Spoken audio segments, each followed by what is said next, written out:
Assalamualaikum warahmatullahi wabarakatuh. Perkenalkan, saya Viola Arbievana dengan NIM 210430065 bersama rekan saya Suci Marlinda dengan NIM 210430019. Izin untuk mempresentasikan pada tugas pertemuan video PBB dan beserta kota domisili kami. Baiklah, pada materi awal, izinkan untuk rekan saya mempresentasikan mengenai pajak bumi bangunan. Kepada Suci Marlinda dipersilahkan.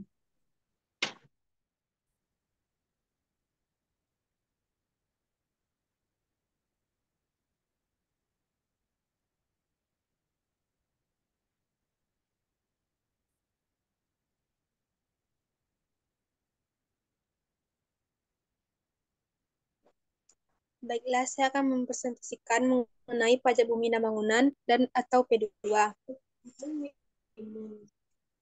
Yang pertama mengenai dasar hukum. Dasar hukum pajak bumi dan bangunan atau PBB adalah Undang-Undang Nomor 12 Tahun 1985 sebagaimana telah diubah dengan Undang-Undang Nomor 12 Tahun 1994.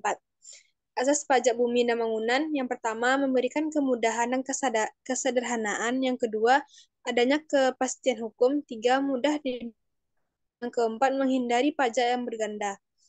Bumi adalah permukaan bumi dan tubuh bumi yang ada di bawahnya. Bangunan adalah konstruksi teknik yang ditanam atau diletakkan secara tetap pada tanah atau perairan.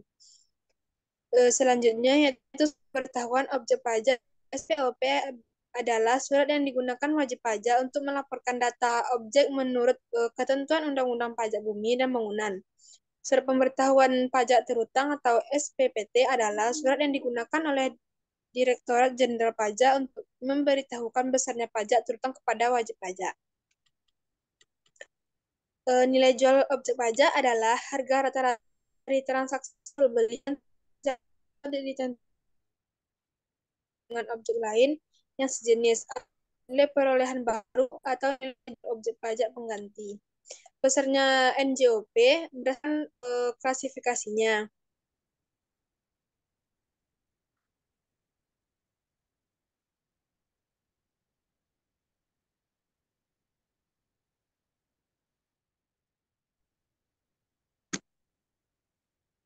Objek pajak yang pertama yaitu yang menjadi objek pajak adalah bumi dan bangunan. Yang kedua yang dimaksud klasifikasi bumi dan bangunan adalah pengelompokan bumi dan bangunan menurut nilai jualnya dan digunakan sebagai pedoman serta untuk memudahkan perhitungan pajak yang terutang. Yang ketiga, pengecualian objek pajak.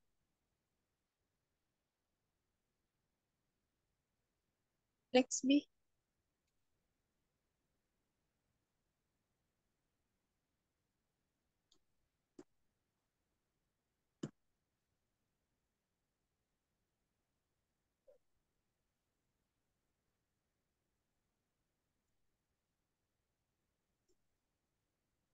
Di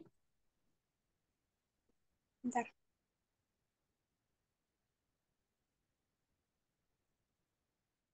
tarif pajak. Selanjutnya, yaitu mengenai tarif pajak. Tarif pajak yang dikenakan atas objek pajak adalah sebesar 0,5%. Cara menghitung pajaknya yaitu pajak bumi dan bangunan. Tarif pajak dikali NJKP sama dengan 0,5% dikali persentase NJKP dikali NJOP dikurang NJOP PTKP. Pajak pajak saat dan tempat yang menentukan pajak terutang. Yang pertama tuh tahun pajak adalah jangka waktu satu tahun yaitu sampai 31 Desember. Saat yang menentukan pajak menurut keadaan objek pajak pada tanggal 1 Januari, tempat pajak yang terutang yang pertama untuk daerah Jakarta, wilayah daerah khususnya Ibu Kota Jakarta. Yang kedua untuk daerah lainnya di wilayah kabupaten atau kota. Selanjutnya, surat pemberitahuan objek pajak atau SOP, surat pemberitahuan pajak terutang atau SPPT, dan surat ketetapan pajak atau SKP. SOP hanya diberikan dalam 4 hal, yaitu pertama, objek pajak belum terdaftar atau data belum lengkap. Yang kedua, objek pajak telah terdaftar tetapi data belum lengkap. Yang ketiga, NJOP yang berubah atau pertumbuhan. Yang keempat, objek pajak dimutasi atau laporan dari instansi tentang objek pajak. Tata cara adapun pembayaran dan penagihan objek pajak. Berat, keberatan dan banding dan pajak.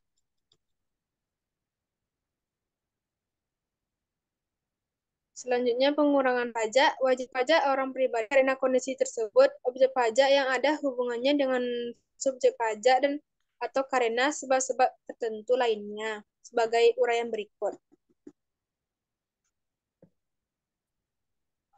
Cara pengajuan permohonan.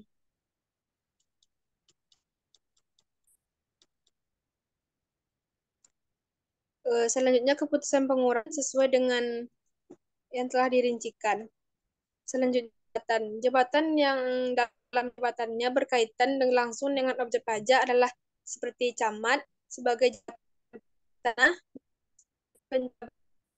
pembuat akta tanah, dan pejabat yang ada hubungan objek pajak adalah kepala kelurahan, pejabat dinas pengawasan bangunan, dan pejabat agraris, dan pejabat harta peninggalan. Selanjutnya akan dilanjutkan oleh Ardi. Terima kasih kepada rekan saya, Suci Marlinda, yang telah menerangkan tentang materi pajak bumi dan bangunan. Baiklah, karena untuk pada domisili kita berbeda, kami memutuskan untuk memilih domisili Kota Bukit Tinggi. PBB dalam Kota Bukit Tinggi. Yang pertama, pajak bumi dan bangunan perdesaan dan perkotaan. Wali Kota Bukit Tinggi. Di sini ada beberapa penimbang dan pengingat, namun kita akan membahas kepada bab 1, yaitunya ketentuan umum pada pasal 1. Dalam peraturan daerah ini yang dimaksud adalah: 1. Daerah adalah Kota Bukit Tinggi. Pemerintahan daerah adalah penyelenggaraan urusan pemerintahan oleh Pemda dan DPRD menurut azas otonomi dan tugas pembantuan dengan prinsip otonomi seluas-luasnya. Yang ketiga, Pemda adalah wali kota dan perangkat daerah sebagai unsur penyelenggara pemerintah daerah. Wali kota adalah wali kota Bukit Tinggi. Dinas Pengelolaan Keuangan dan Aset Daerah adalah Dinas Pengelolaan Keuangan. Dan pajak daerah serta pajak bumi dan bangunan perdesaan dan perkotaan adalah pajak atas dan atau bangunan yang dimiliki, dikuasai, dan atau dimanfaatkan oleh orang pribadi atau badan untuk sektor perdesaan dan perkotaan kecuali kawasan yang digunakan untuk kegiatan usaha perkebunan, perhutanan, dan pertambangan. Bumi adalah permukaan bumi yang meliputi tanah dan perairan. Bangunan adalah konstruksi teknik yang ditanam atau dilekatkan secara tetap pada tanah. Dan untuk nilai jual objek pajak yang selanjutnya disingkat NJOP adalah harga rata-rata yang diperoleh dari transaksi jual beli. Serta subjek pajak bumi dan bangunan perdesaan dan perkotaan adalah orang pribadi atau badan yang secara nyata mempunyai suatu hak atas bumi. Lalu untuk objek pajak bumi dan perdesaan adalah bumi yang dimiliki, dikuasai, dan dimanfaatkan oleh orang pribadi untuk sektor perdesaan. Wajib pajak adalah orang pribadi atau badan, meliputi pembayaran pajak dan pemotongan pajak. Badan adalah sekumpulan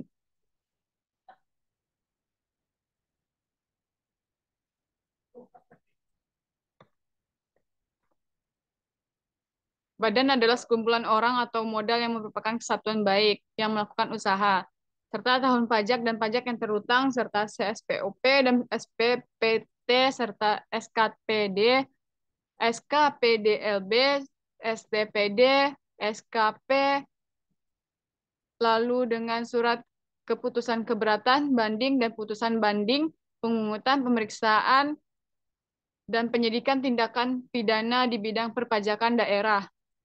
Untuk bab selanjutnya yaitu nama, objek, subjek, dan wajib pajak. Dengan nama pajak pada pasal 2, dengan nama pajak bumi dan bangunan perdesaan dan perkotaan dipungut pajak atas bumi dan atau bangunan yang dimiliki, dikuasai, dan atau dimanfaatkan oleh orang pribadi atau badan, kecuali kawasan yang digunakan untuk kegiatan usaha perkebunan. Lalu pada pasal ketiga yaitu ada objek pajak bumi dan bangunan serta pengertian bangunan. Yang ketiga, objek pajak. Dan yang pada pasal 4, subjek pajak bumi dan bangunan pedesaan adalah orang pribadi atau badan yang secara nyata mempunyai hak atas bumi. Dan yang pada pasal 5, wajib pajak bumi dan bangunan adalah orang pribadi yang secara nyata pun mempunyai suatu hak.